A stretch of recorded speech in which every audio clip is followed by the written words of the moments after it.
This is Riley Creek Campground in Denali National Park. We opted to stay right next to the bathrooms. There's 3 stalls for the men and the women. There's the outdoor sink with a water fountain, bear-proof trash cans close by. You have 2 parking spots. This would fit an RV and possibly your car if you squeezed it in. Almost all the sites have tent pads in this loop. There's 3 loops, the bear loop, the wolf loop, and the caribou loop. You have great fire rings and grills,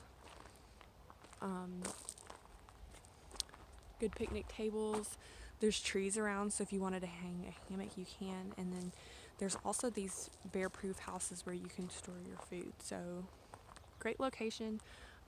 If you are not next to the bathrooms, they do have pit toilets scattered throughout the campgrounds that you can use.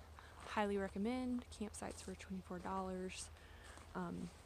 If you come out of season, they are free.